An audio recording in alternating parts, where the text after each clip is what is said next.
So hello again, this is John Monson, another old car video.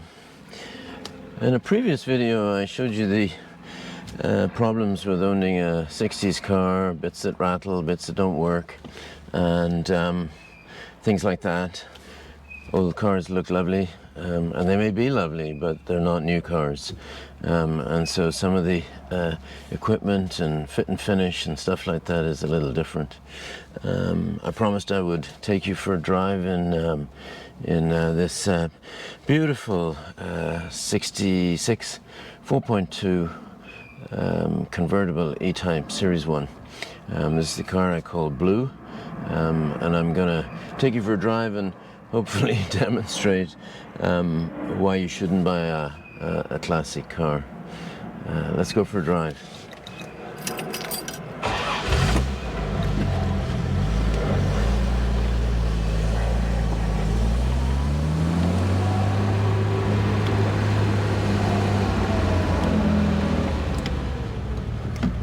It's interesting that back in the day, push-button starters were quite the thing.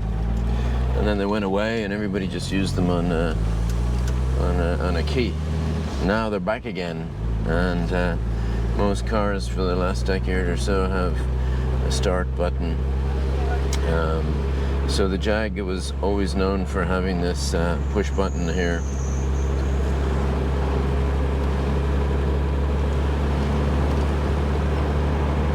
In the early days of the motoring experience, most cars were actually convertibles. They didn't have a rigid roof. And so people were used to driving around exposed to the weather because they were modes of transportation, and if they did, they had a sort of rudimentary soft top because they were replacing horse-drawn carriages. So they were like that. So they didn't really have great weather protection. By the 1960s, it was different. There were roll-up windows and a windscreen, and you could have a soft top. If you wanted, you could put the soft top up that actually kind of worked, and it was almost thought to potentially be weatherproof, if you like. I can tell you straight away, an E-Type Jag is not weatherproof. I've driven these cars in downpours, and water finds a way of getting in for sure.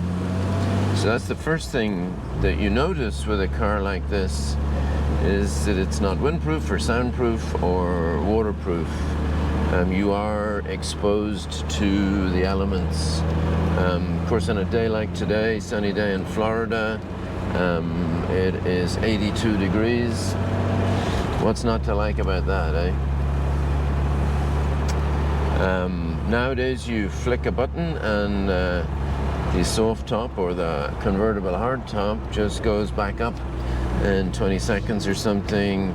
That doesn't happen with this car. You got to get out. It's a one-man job, but it's certainly not 20 seconds. It takes a few minutes to put it back up.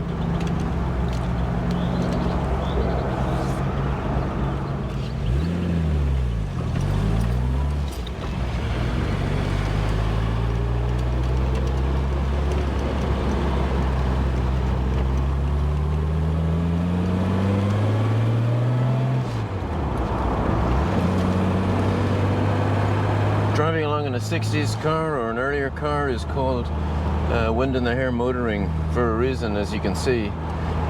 Aerodynamics were a visual art then. These cars were not put through exhaustive wind tunnel programs.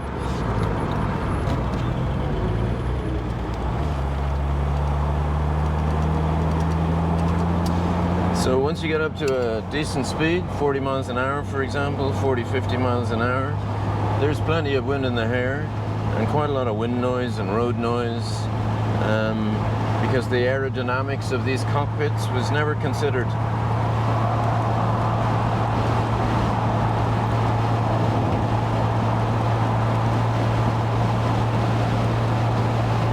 The wind deflectors that you have in the modern cars behind you simply didn't exist. Nobody thought about it.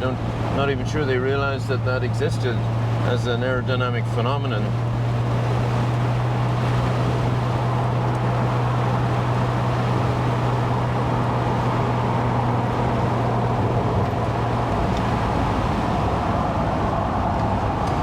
I once bought a drip tray for the garage, and I had to put it in the back of this car, and I had it sitting sideways behind me, and lo and behold, it was a spectacular windbreak, and I didn't have half of the wind noise.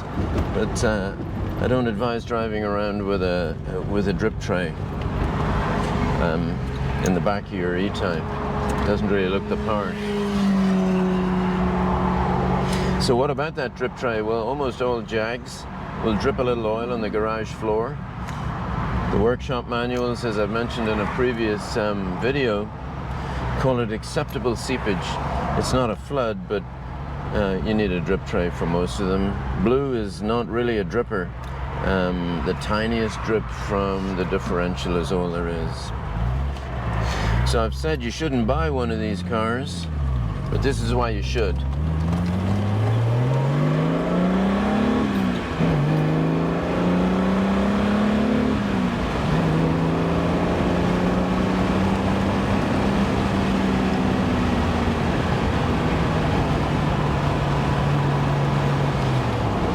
It's a 60s car with a fantastic straight six 4.2 XK engine. The iconic engine that ran from 1947-8 to 1992. It's a wonderful piece of engineering. This car will cruise along all day long at 100 miles an hour if you want. But they are truly epic. So if you're willing to not mind the drip, to not worry about your hair, to not worry that the map light doesn't show you a map,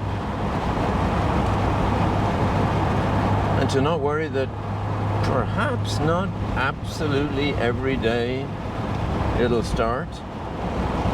They do start really, but occasionally they won't.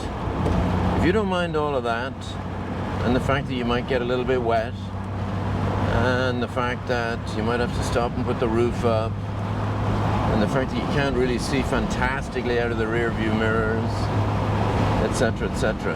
You don't mind any of that? You don't mind all of that? Don't take any notice of my suggestion not to buy a 60s car. Go out and buy one and enjoy a fantastic experience. This car will go forever. You look after it. This car will be here in another 60 years.